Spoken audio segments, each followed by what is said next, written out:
Welcome back to the Fundamentals of FSP Lab. In this session, we are going to add an ADC module to measure the MCU's internal temperature sensor and connect it with our timer.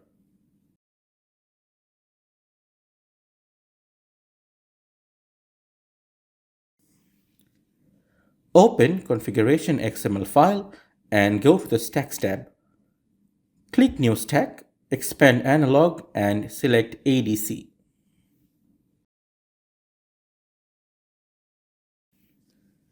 In the Properties window, turn on the Channel Scan Mask and check the box for Temperature Sensor. This selects the internal temperature channel.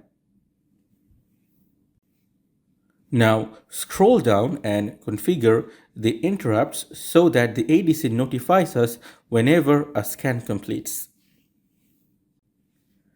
Click the Generate Project Content button to update the project with the ADC configuration.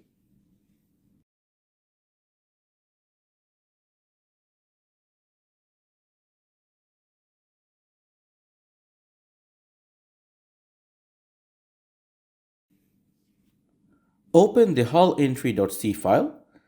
At the top of the file, declare a global variable named gTemperature. This will hold the temperature readings. Next, let's create the ADC callback. Open Developer Assistance, expand GADC, and drag the callback function template into the hullentry file. Inside this callback function, call RADC_read. The result needs to be stored in the variable gTemperature. For the middle argument of this API, the register ID is defined as a preset enumerator data type in FSP. By navigating to the information section, we can see the details of this API call. Among the predefined options, there is one called ADC channel temperature, which refers to the internal temperature sensor of the MCU. Therefore, we can directly use this string in our API call. Back in hullentry, we initialize the ADC. From Developer's Assistance again, first call ADC open, followed by the app_assert function. Then call ADC scan config. Wrap this with app_assert as well so that the program halts if an error occurs.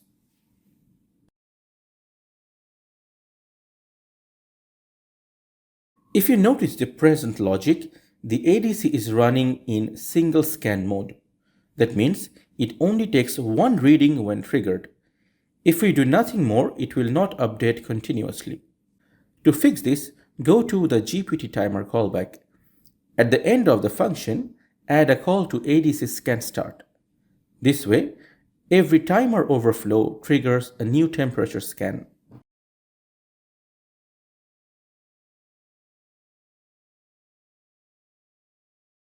Build the project and start a debug session.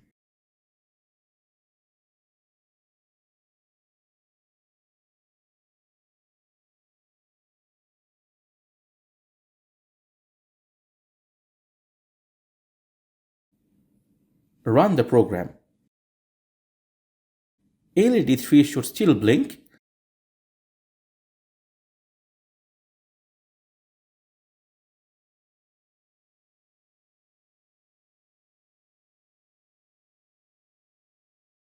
And in the expressions window, you will see both gCounter and gTemperature updating in real time.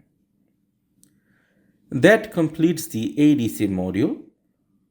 We now have the timer controlling periodic conversions and the ADC measuring the MCU's internal temperature sensor.